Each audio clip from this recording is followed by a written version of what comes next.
మళ్ళీ ఎండలు రావు కదండి. అందుకు పనిలో పని అయిపోతుందని 2 కిలోలు టమాటాలు ఇలా ఉప్పులో వేసి పెట్టానండి. ఇప్పుడు పిండుకుని ముక్కలు ఊట వేరు ఎండబెట్టుకుందాము. ఇదిగోండి ముక్కలు ఇలా పిండేస్తున్నాను అన్నమాట. ఇదిగోనండి ఇలా పిండేసుకుందాము.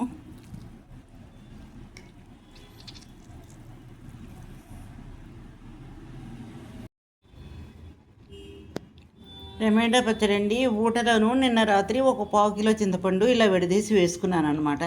ఇది ఎండబెట్టాను. ఇదిగోండి బాగా డ్రైగా అయిపోయింది. ఇప్పుడు ఇది గ్రైండ్ చేసుకుంటాను. అలాగే అండి టమాటా ముక్కలు కూడా బాగా ఎండేయి. ఇవి కూడా పక్కన పెట్టుకున్నాను. ఒక 1/4 కిలో నువ్వుల నూనె ఇలా కాచి పెట్టుకున్నాను.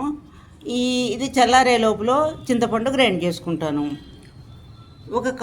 ఈ కప్పుతో ఒక కప్పుడు ఉప్పు వేసాను కాబట్టి ఒక కప్పు కారం పెట్టుకున్నాను. కొంచెము ఇంగువ, ఆవాలు మెంతులు కలిపిన పొడి ఒక 1/2 కప్పు పెట్టుకున్నాను. ఇదిగోనండి ఇలా చింతపండు గ్రైండ్ చేసి పెట్టుకున్నాను. టమాటా ముక్కలు కూడా వేసేసుకున్నాను. ఇదిగోనండి ఇప్పుడు కారం వేసుకుందాము. ఆవ పొడి, మెంతి పొడి, నూనె అండి కాగింది, గోరువెచ్చగా ఉంది. ఇందులో ఇంగువ వేసి పెట్టుకుందాము. ఈ లోపల ఇది కలిపేసుకుందాము.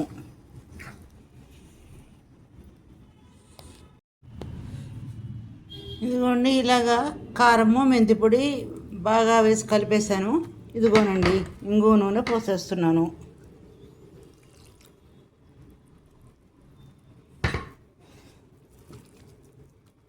ఈ నూనె వేసి బాగా కలిపేసుకుందాము.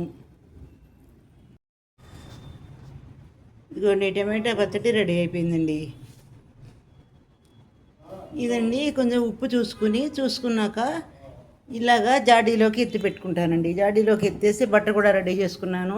ఇలా వాసన కట్టేసామనుకోండి, మనకి కావాల్సినప్పుడు చిన్న చిన్న బౌల్లోకి సీసాలోకి తీసుకోవచ్చు. ఇది మీరు కూడా చేసుకునే రుచి చూసి నాకు కామెంట్ రూపంలో తెలియచేయండి. లైక్ చేయండి, షేర్ చేయండి, సబ్స్క్రైబ్ కూడా చేయండి.